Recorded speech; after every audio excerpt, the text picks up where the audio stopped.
muitos anos atrás, quando a contadora de história era uma meninota desse tamanho, adorava luz. Quando a noite chegava, era ao lume que ela recorria, acendia e sabia que naquele momento era a hora de se ouvir histórias. O lume servia para muitas e muitas coisas.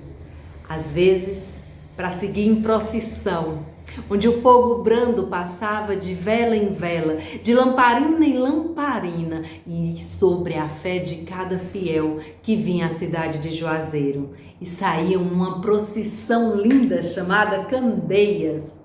E até hoje dizem que nunca ninguém se perdeu, graças à luminura da Mãe de Deus das Candeias.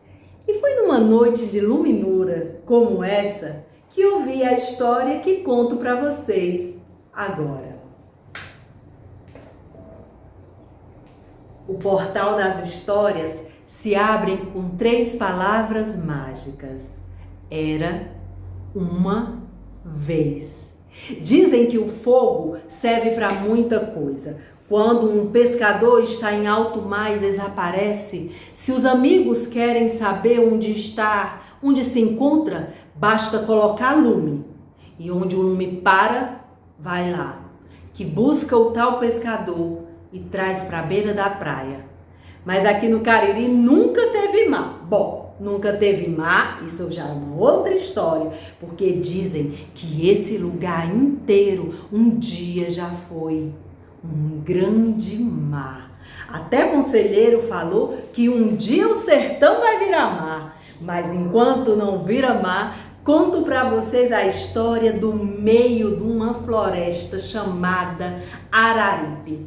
Lá na floresta tem uma ponte, na ponte tem um encantamento, depois da ponte tem um castelo encantado. E em noites ou em dias, não se sabe bem ao certo, aparece um suntuoso castelo que desencanta por alguns segundos. As pessoas que moravam ali há muitos anos atrás, todas elas, do menino à mulher, do talher ao copo, foram transformados em pedra. Não sobrou ninguém, exceto o rei e a rainha, Manatá e Jurema. Manatá e Jurema não se transformaram em pedras, mas se transformaram em plantas. E quando um menino mais curioso, uma menina mais curiosa, quer descobrir o castelo, fica escondidinho, esperando o momento certo. E quando o castelo aparece, ele vai, entra, senta nas poltronas do mais puro ouro, pega os talheres, parte um pedaço de pão e come. Mas olha bem, precisa ter muito cuidado, porque caso o castelo se desencante, se o menino ou a menina não sair rapidamente, se transforma em pedra.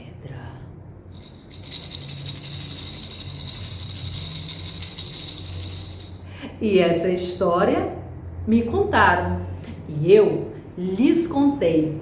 Se vocês acreditam ou não, eu posso até dar as provas, porque ainda hoje no Cariri, qualquer lugar que a gente passe, é fácil encontrar o resto, os restinhos do castelo e dos bichos. Tem bicho como peixe que virou pedra e até hoje está nas calçadas por aí, para provar que contador de história tem palavra.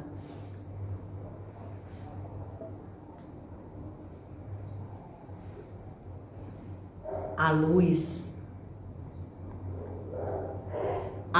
era oferecida ao padrinho Cícero por um homem chamado José.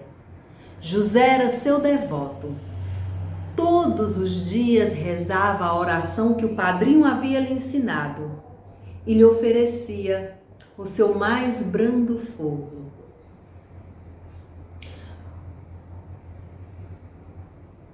Mas um certo dia, a vida de José mudou. ele ouviu uma voz que falava para ele tomar destino para Juazeiro e que em Juazeiro ele chegasse e começasse a juntar as pessoas. Ele, muito devoto do padrinho, na mesma noite resolveu arrumar a mala com as poucas coisas que tinha e partiu para Juazeiro.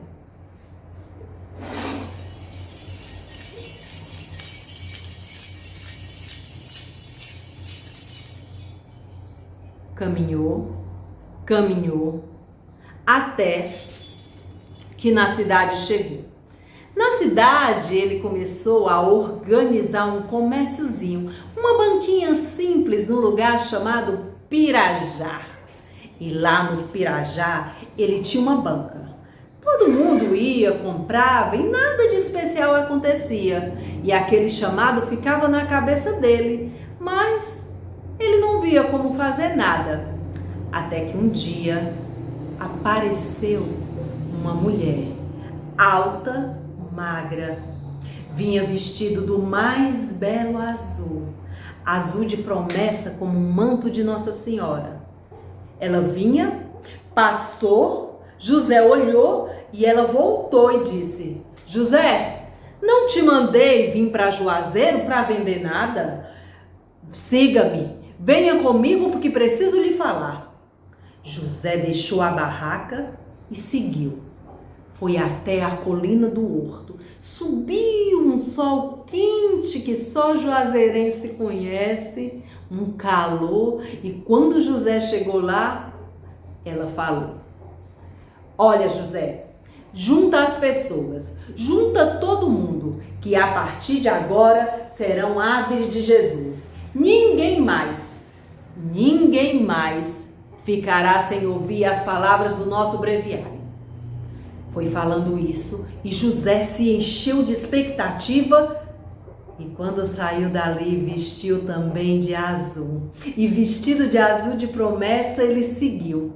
Foi seguindo e começou a chamar pessoas. Chamou homem, mulher e formou um monte de gente ali na porta da casa dele.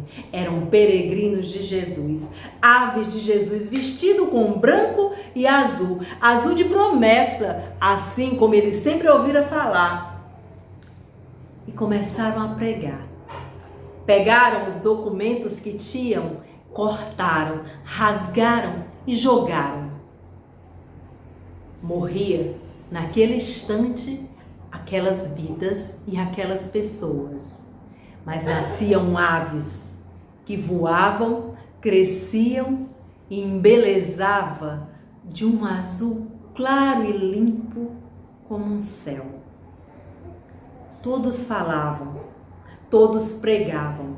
Era comum encontrar homens nas portas do cemitério pregando, dizendo: logo, logo o nosso Criador voltará. Precisamos deixar todas essas coisas mundanas e seguir as palavras.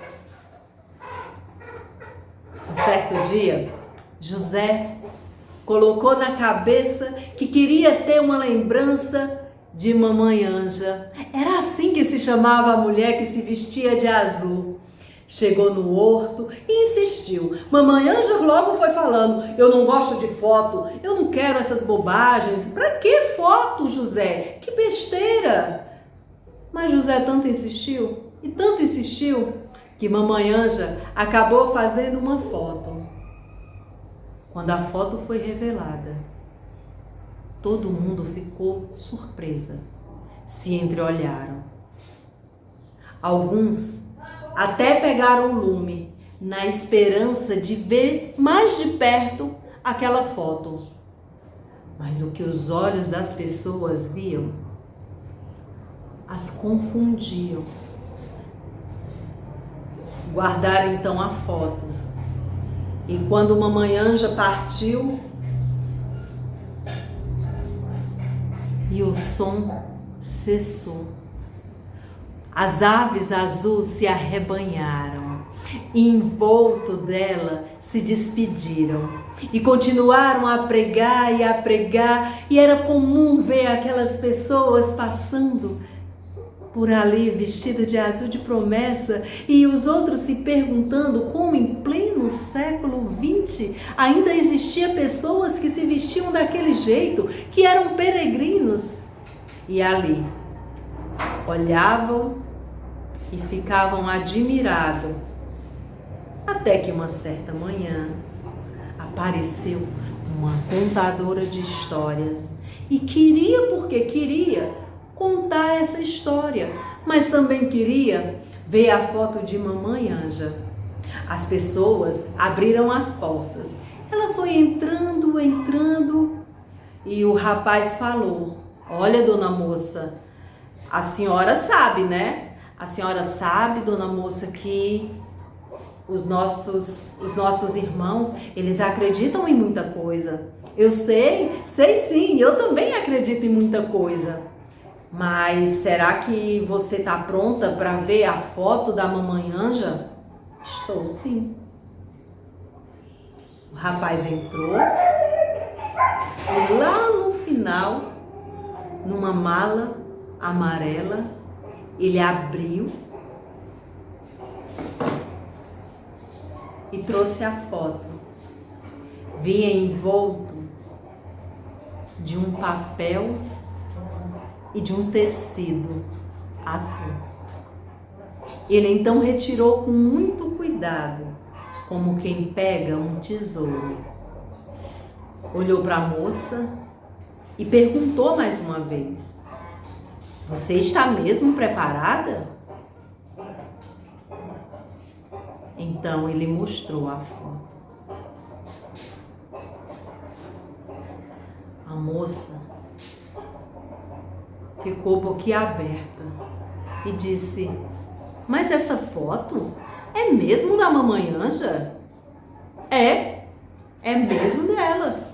É a Mamãe Anja.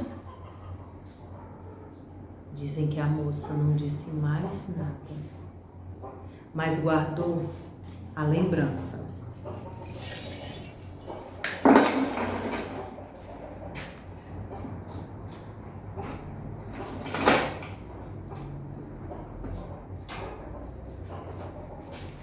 A lembrança daquela foto na sua cabeça, e de lá nunca mais tirou.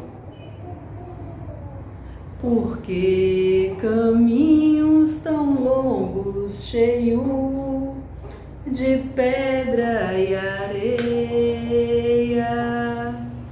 porque caminhos tão longes, tão cheios de pedra e areia. E há anos as pessoas em volta do fogo se reúnem para ouvir histórias.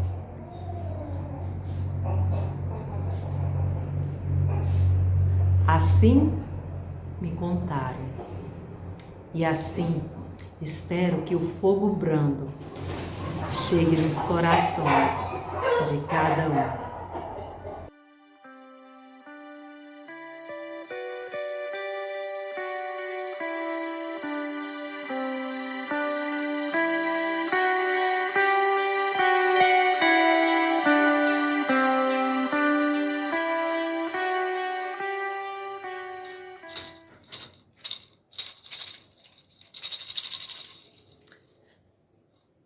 Imagine uma estrela. Imaginou? Agora imagine várias delas em toda a abóbada celeste. Então você está pensando em uma constelação. Já que conseguiu pensar nessa constelação, agora imagine que nessa constelação mora 3 deuses. Então você vai estar pensando em Órion, porque lá é a constelação da Santíssima Trindade que habitava Órion e olhava para o Cariri. Dizem que o Deus Supremo se chama Badzé e que seus filhos se chamam Poditã e Varakitsan.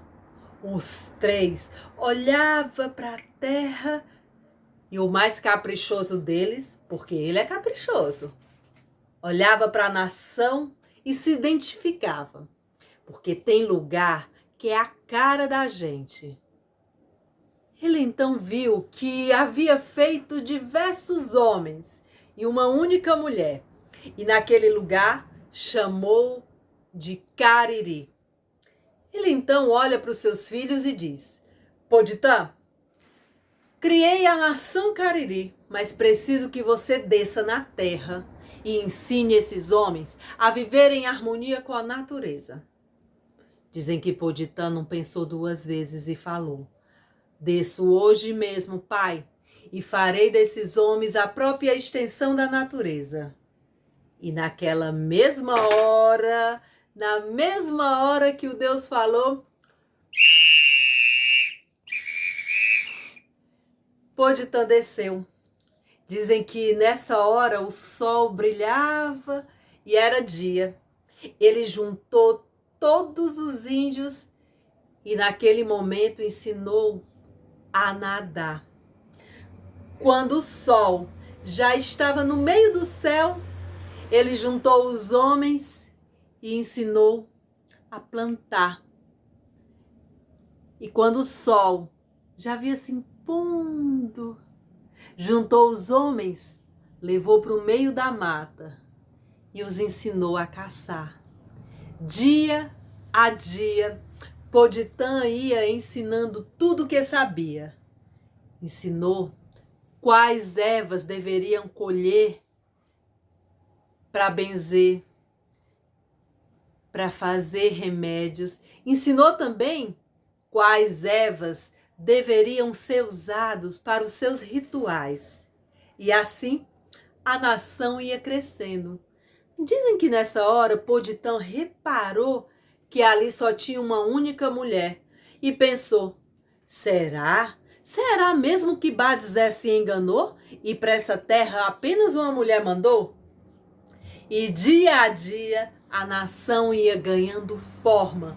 Os índios plantavam, colhiam, viviam em harmonia, dançavam, festejavam, faziam seus rituais, agradeciam ao grande Badzé e sempre pediam a proteção do filho e do pai. Mas uma certa manhã, os índios chegaram para Poditã e falaram: Ô Poditã, eu não sei se você reparou, mas acho que Badzé se enganou. Para essa terra uma única mulher mandou. E a gente queria ter outras tantas. Poditã respondeu: Então faça o seguinte, chamem a mulher para catar piolho. Quando ela estiver embalada pela distração, pegue esse espinho mágico e crave na sua cabeça. Depois é cada um pegar um pedacinho da mulher, envolver no capucho de algodão, guardar e esperar. Faça tudo o que eu mandar e muitas mulheres vocês terão. Chamaram a mulher veio, pegaram a mexer na cabeça dela e quando distraída estava, pegaram um espinho e zás! Cravaram no meio da sua cabeça. Daí cada índio foi pegando um pedacinho dela, envolvendo num capucho de algodão, guardaram em cima das casas, outros abrigaram ao chão e foram para os seus roçados. Confiaram no Deus e continuaram o seu dia a dia. Trabalharam e quando voltaram para a aldeia, tudo estava diferente. Havia no ar uma harmonia. Havia no ar um cheiro de comida boa. Havia no ar o cheiro de alegria e felicidade que nunca os cariris haviam experimentado. Foram chegando, se aproximando e perceberam que ali estava um monte de mulheres. Quando pensaram na primeira mulher, imediatamente sussurrou ao seu ouvido uma voz que dizia que a única mulher havia se transformado na mãe d'água. Mas isso é uma outra história. Afinal, eles estavam agora encantados com aquela multidão de cores e sabores que desfilavam ali aos seus olhos.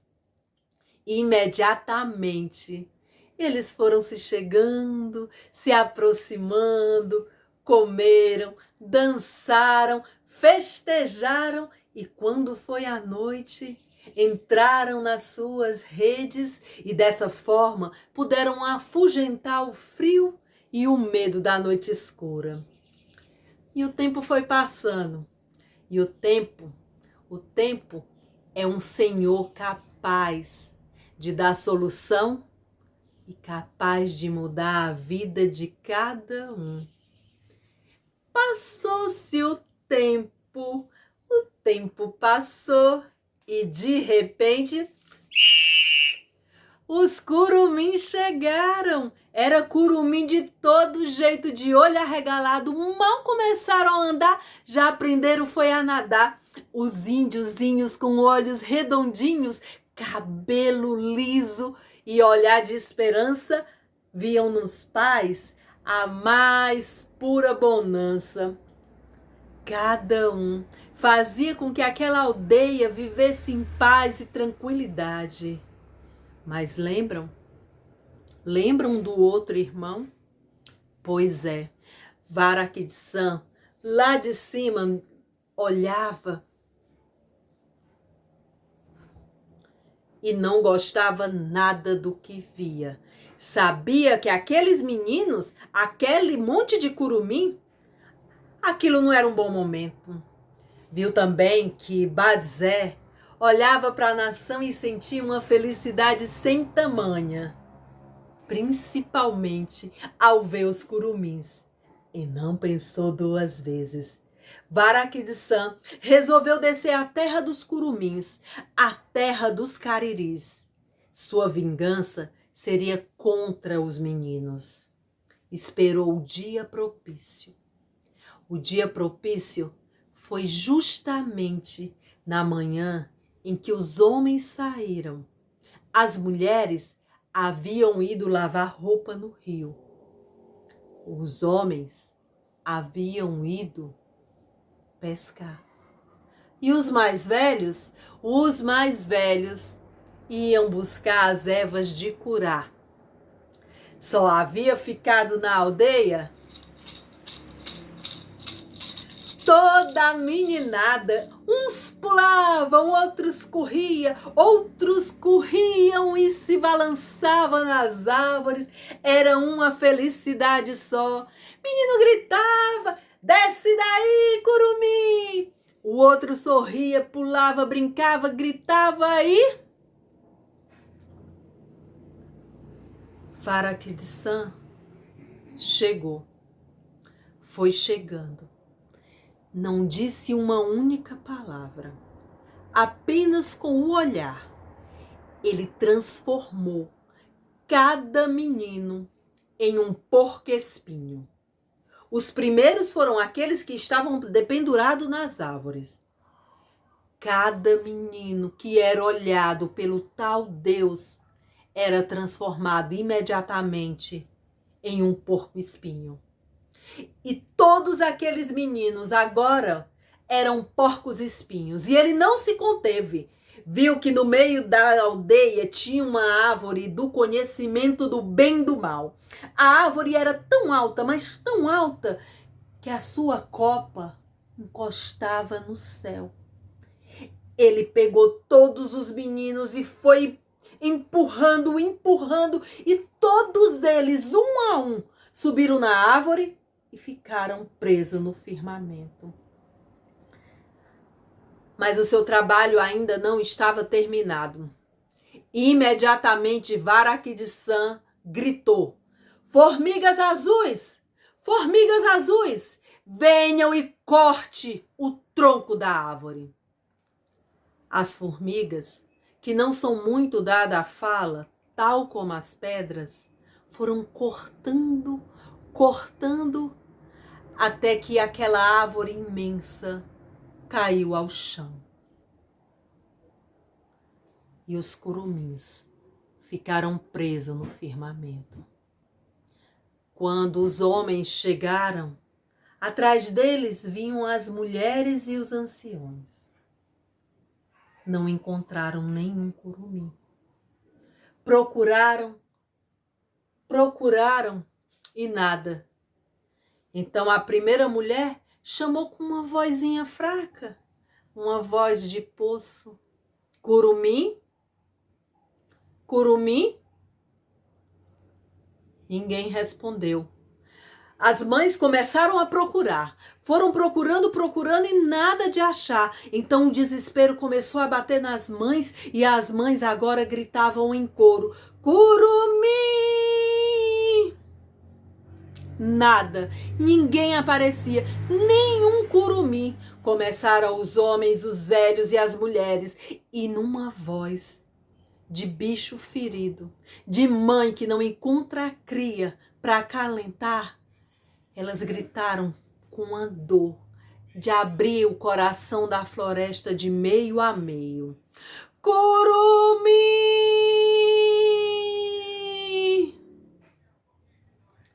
Não encontraram ninguém. Deram então de cara com a árvore caída no chão. Tentaram em vão colocá-la novamente em pé e não conseguiram. Tentaram mais uma vez e mais outra vez e outra, e a árvore sempre a cair.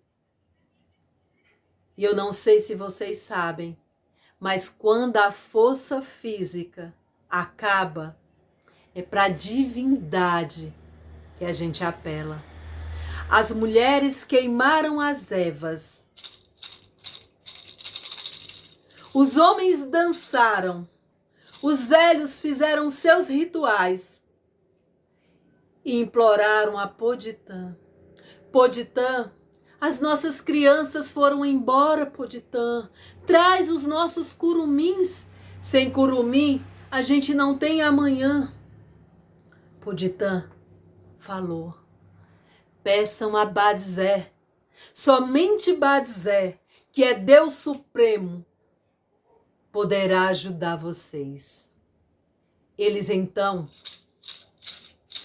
dançaram, queimaram as ervas, fizeram seus rituais, tomaram o suco, o vinho da Jurema Preta e pediram a Badzé.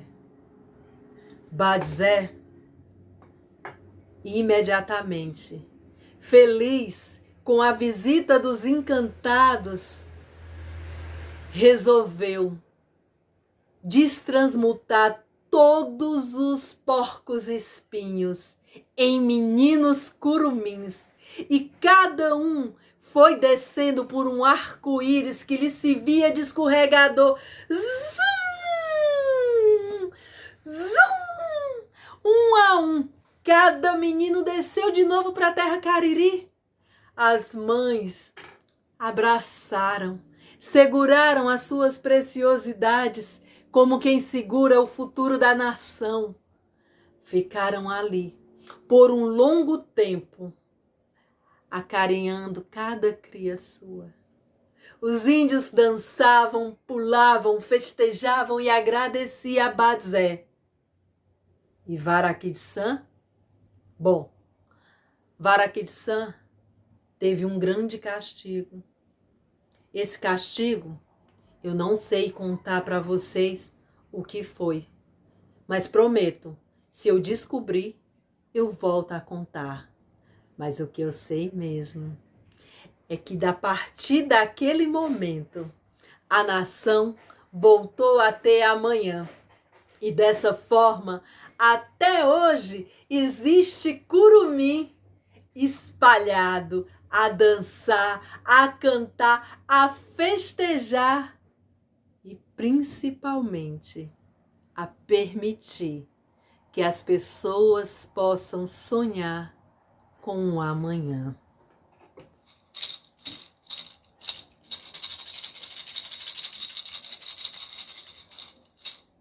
Vitória, Vitória, vou lhes contar mais uma história.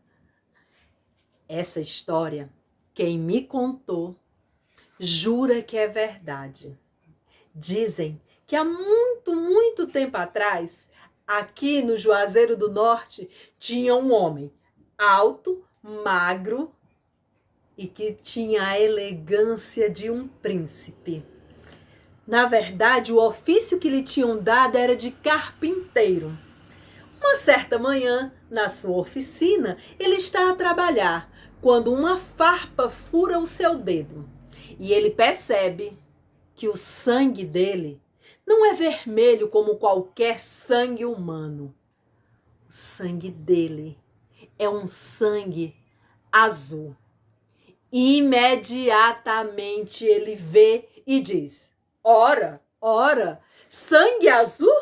Isso quer dizer que eu sou um príncipe e de hoje em diante abandono meu ofício, não mais fabricarei móveis.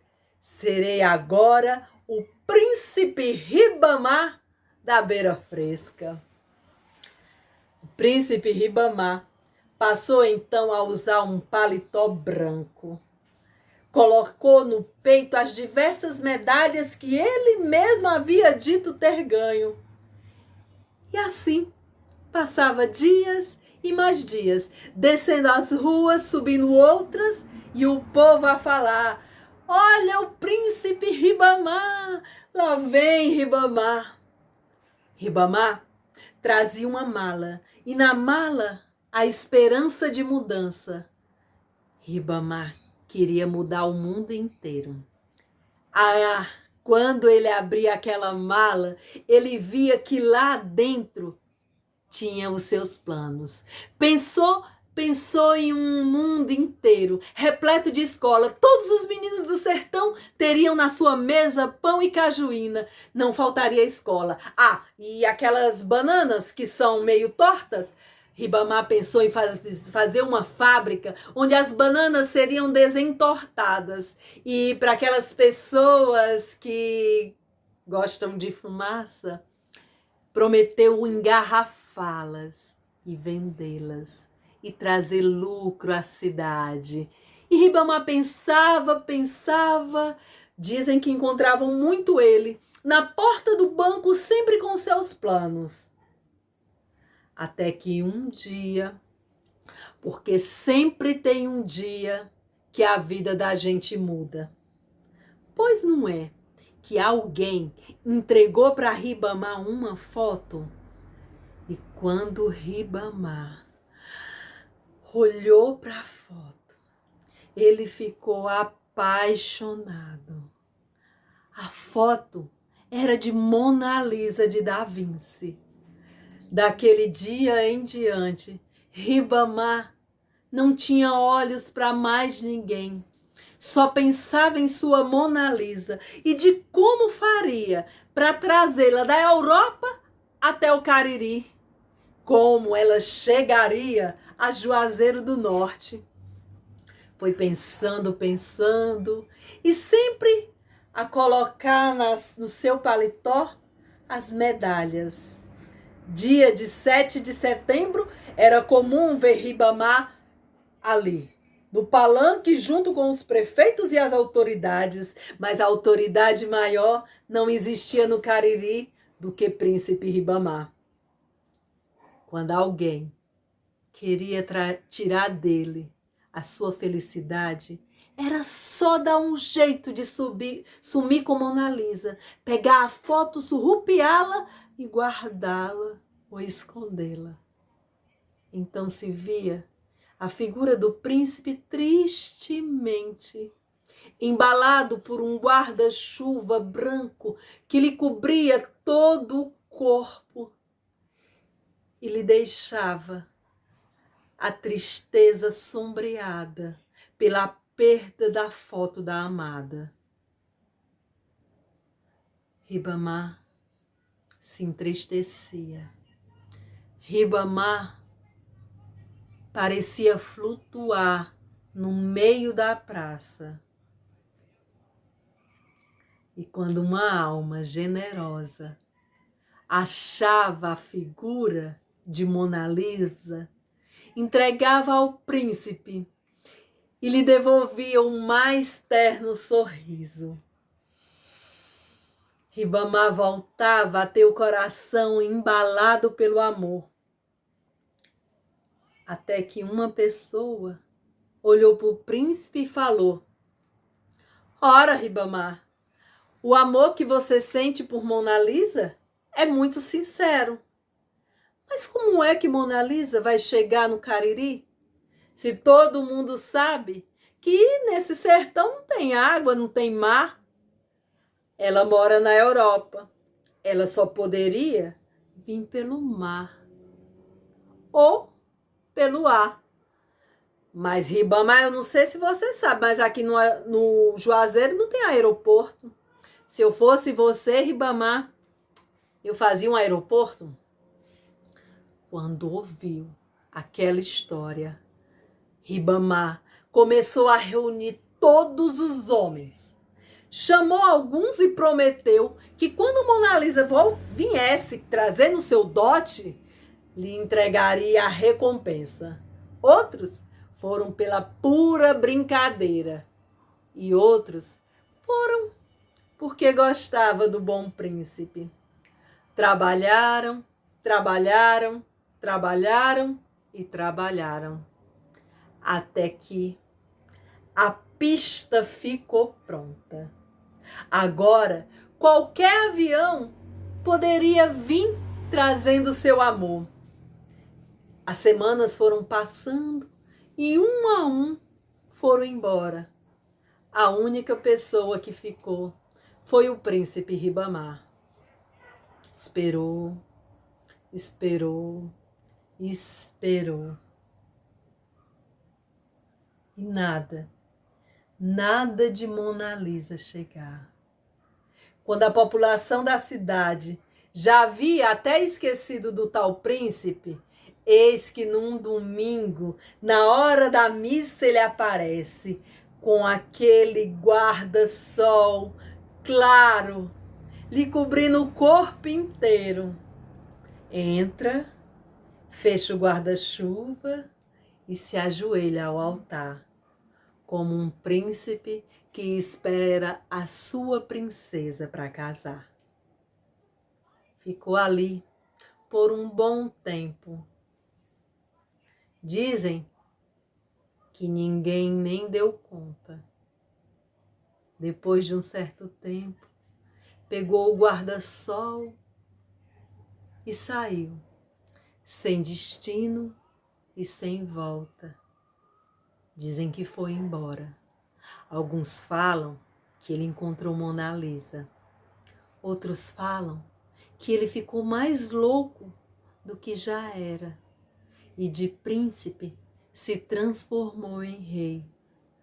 Mas o que eu sei é que até hoje, no lugar onde um dia Ribamar teve a ousadia em sonhar em ter um aeroporto, é lá que aterriza os voos e trazem muitas Mona Lisas. E por justiça ou por amor, bem que esse aeroporto poderia se chamar Príncipe Ribamar da Beira Fresca. Vitória, Vitória, lhes contei a segunda história.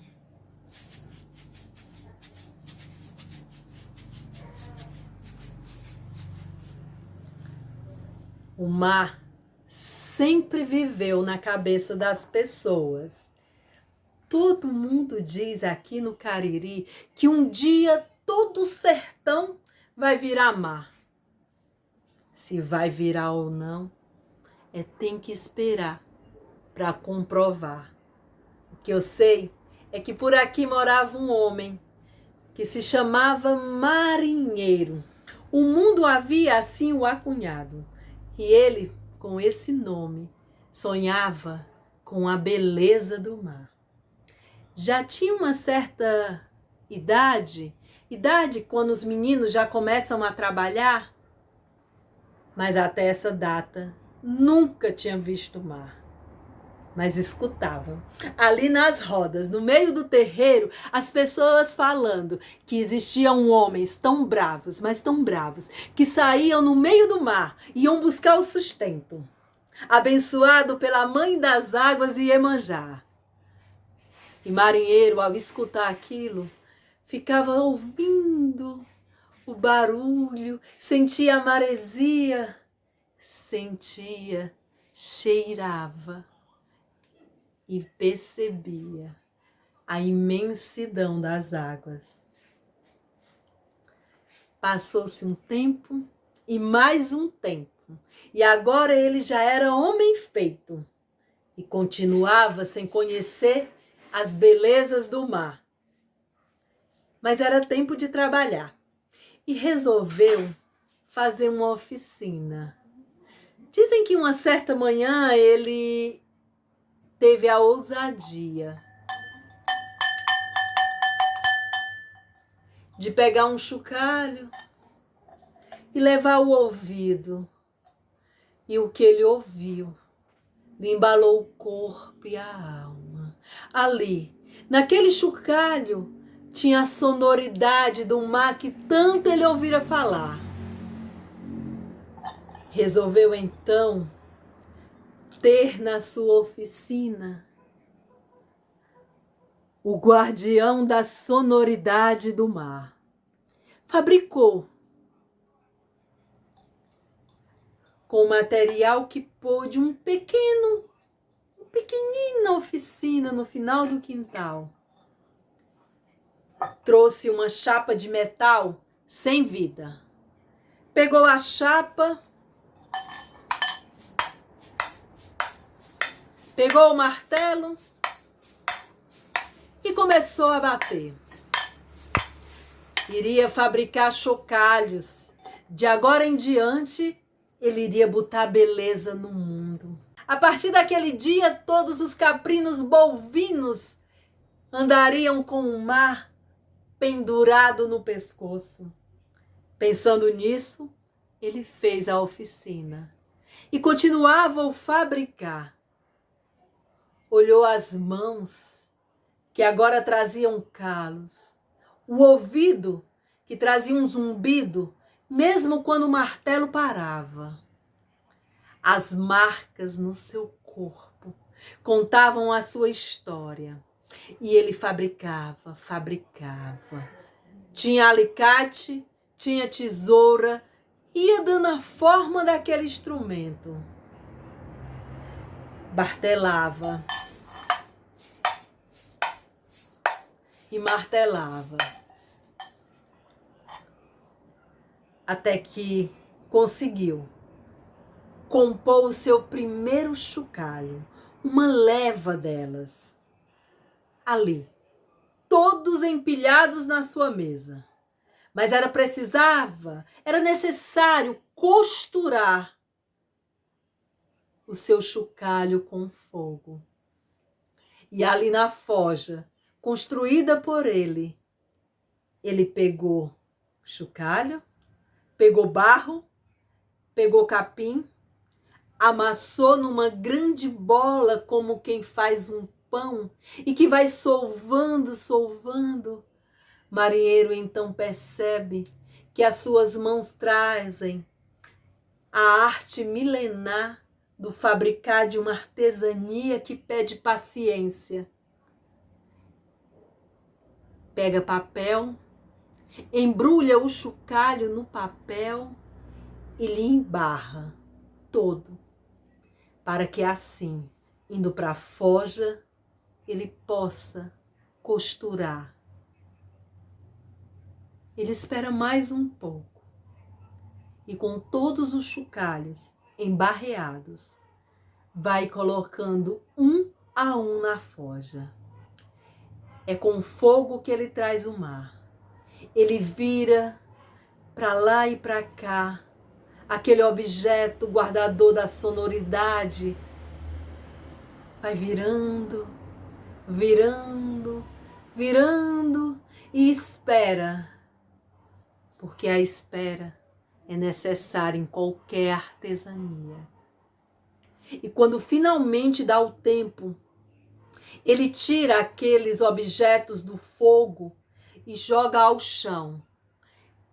Mais uma vez vai embolando, embolando, até que vai para a água. E com a água, com a sua fluidez, ele pega o primeiro e bate. Ele sabe que só é possível acertar a sonoridade depois da ida ao fogo. E quando ele termina, vê orgulhoso o seu feito. Ele entende que ele mesmo é capaz de botar beleza no mundo com o ofício que ele detém. E assim ele viveu por anos e anos, sempre no fabricado chocalho, sempre a bater no martelo, sempre a estar à beira da forja, sempre a botar beleza no mundo. E quando a vida chegou ao fim, ele tinha feito milhares de chocalhos. Milhares de vezes ele havia sentado ao final da tarde, depois de um dia de trabalho. Pegava a sua obra, trazia ao ouvido e escutava. E nesse momento embalava o corpo e a alma. E quando a forja cessou o calor, e quando a vida finalmente encerrou,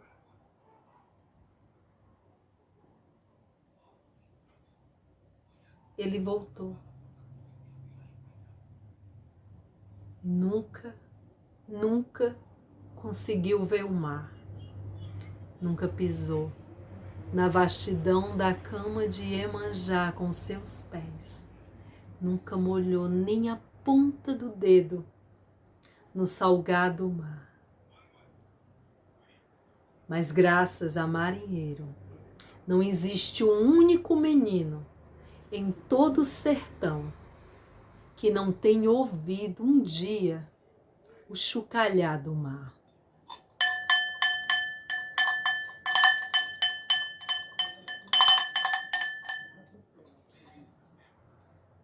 E em nome da memória de todos que vieram antes de nós, em nome da memória de cada um que caminha no presente, essas histórias brotam de mim.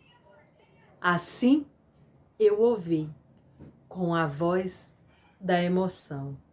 Assim eu vos contei, com todas as gerações que me antecederam. Que a memória possa viver viva nas nossas raízes e no nosso ser.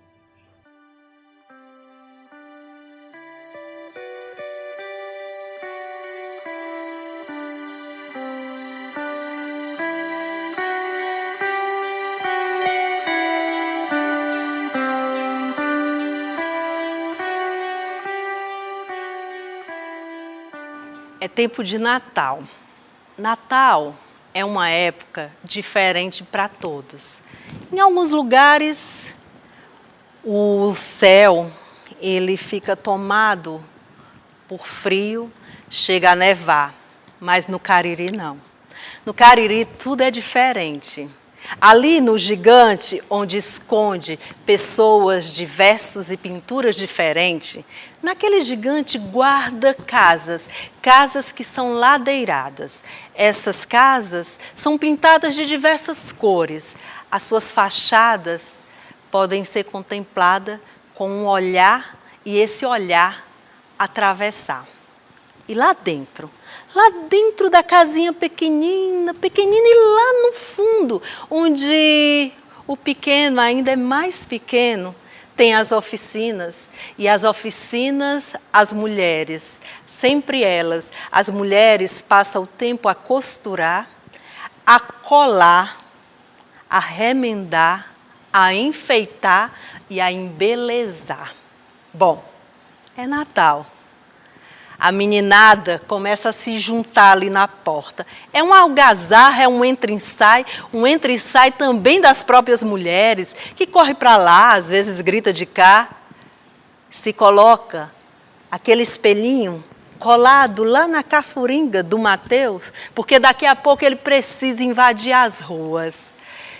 E o barulho só aumenta, e o colorido lá fora vai aumentando, e junta gente, os carros vão diminuindo, as motos também.